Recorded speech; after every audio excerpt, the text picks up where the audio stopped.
everybody. It's your friend Kevin. Today's Sunday, the 16th of October, 2022. And this is the deeper dive into the last card for this week that we just had.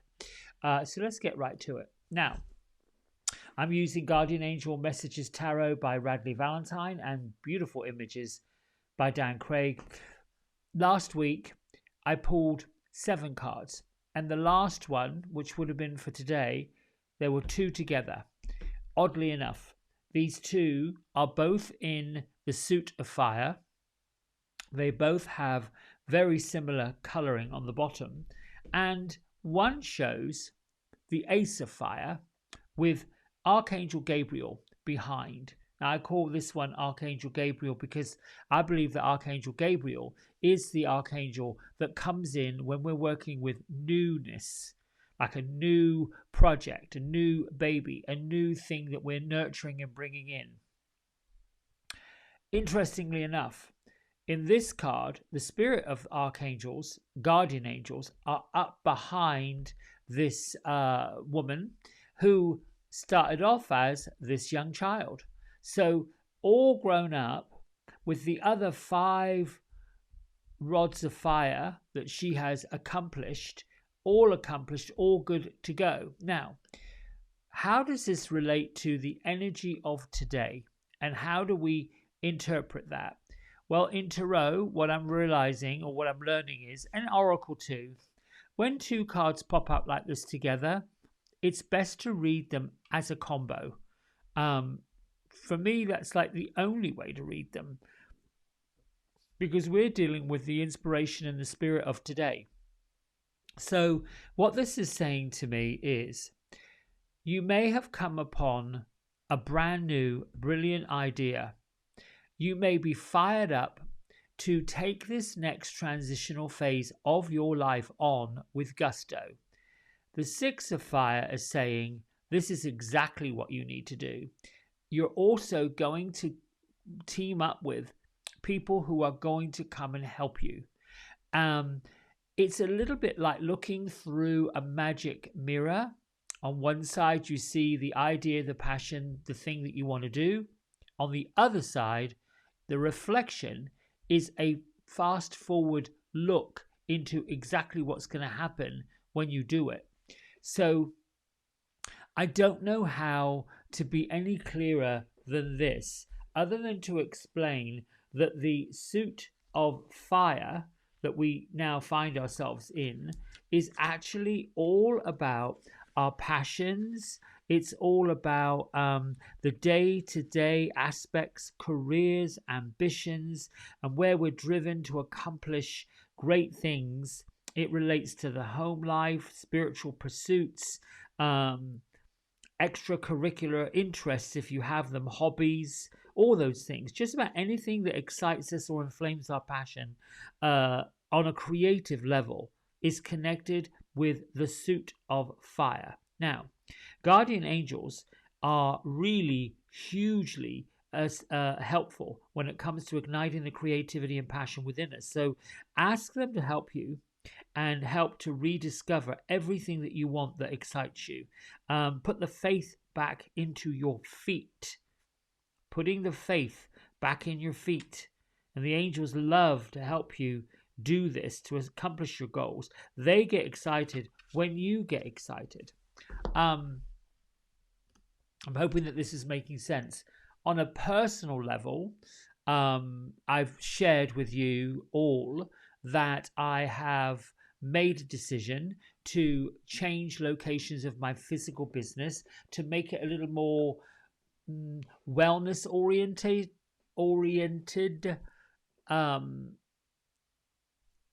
It fits what I'm now doing, the spiritual side of what I'm doing, the spiritual side of my life.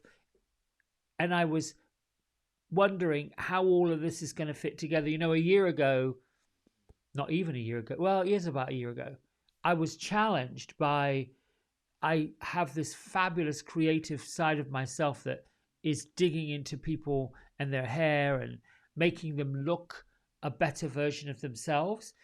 And I'm also dibble-dabbling in tarot and angels and bringing in more of this guardian angel and bringing in more of spirit.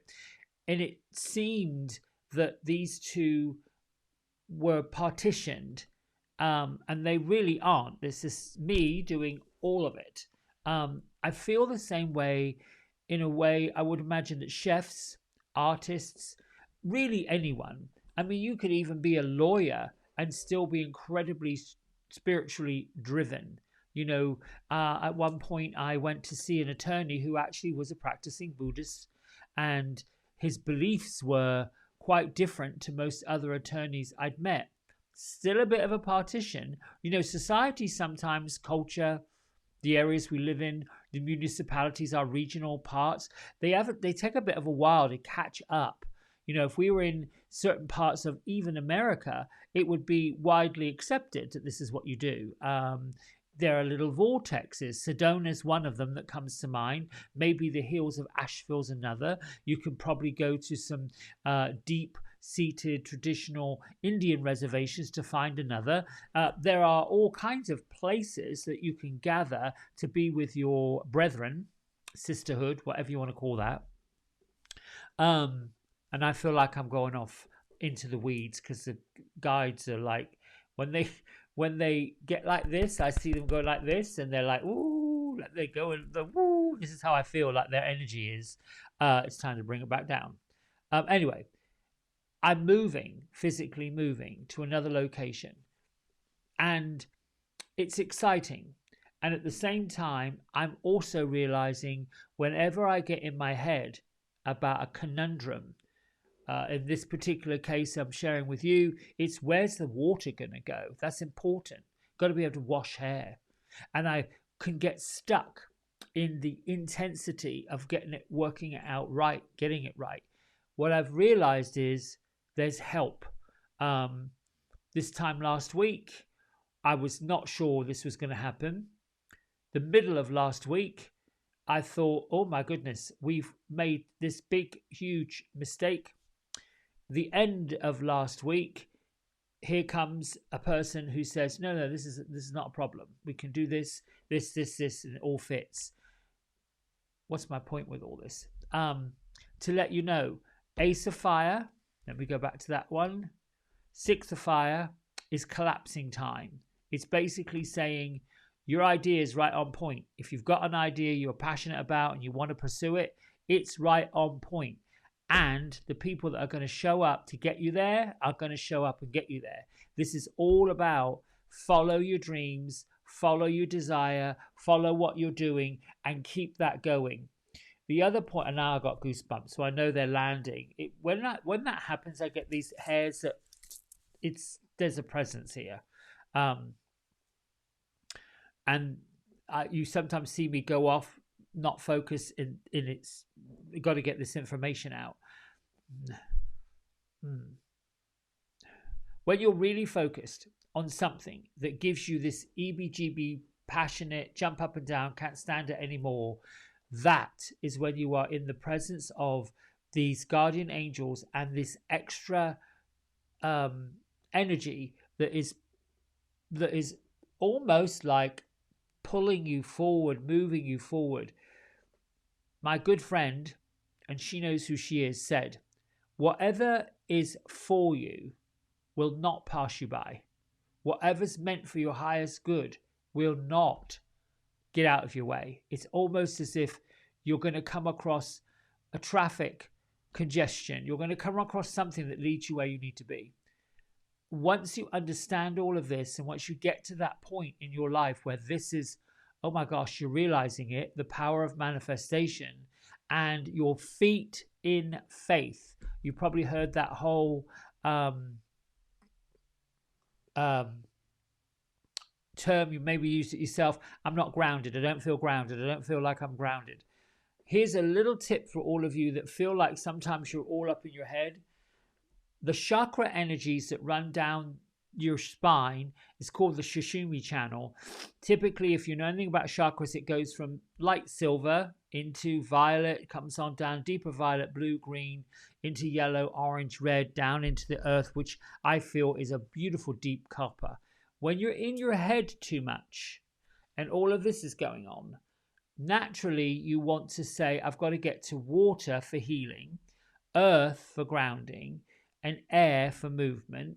But when you're caught up in thought, physically you could go to one of those elements for sure. What I like to do now is switch the colors, bring the earthy colors up into the higher registry of this part of the body, almost like I'm upright and the chakra numbers are going the other way. So starting with the deep copper, coming down into the oranges and the reds and the yellows, and then you're always going to likely land at green at your heart chakra. It's quite extraordinary because the heart chakra, the passionate chakra, the part about what we live and breathe for, our dharma, all of those things, is all connected with desire, passion, heart, love, expressiveness. So it really doesn't matter if the wheel of color turns and twists and goes up the other way. Do this only when you feel like you're all up in your head, all up in your spiritual la-di-da-di land. Then you can just switch the colors over and get a little more grounded and feel like, because at the end of the day, we do have to live on the earth. We did make a choice to come down here and do this stuff. Well, I say down here, come into here. It's been a long time since I've really got past the part that heaven angels are not necessarily up somewhere. I learned that when I was a kid. I asked my granny one time, if heaven is up through here and we ascend up into heaven, how come we don't hit angels and all these other people that have gone? We're ascending, we won't bump into them. The enlightenment is not necessarily lifting up, although there are visualizations that claim that angels do lift you. But I find that's very similar to where a daddy or a mummy lifts up a child and coddles them. I feel like that. I feel like when your angels lift you up, they're basically using their wings to cradle you and pulling you up with them. I feel like I'm babbling on a little bit here, so I'm going to shut up and stop. I'll be back in a little while with this week coming up. Might choose a different deck. And don't forget to like, subscribe, share, and let me know what you think. All right. I love you. See you soon. Bye.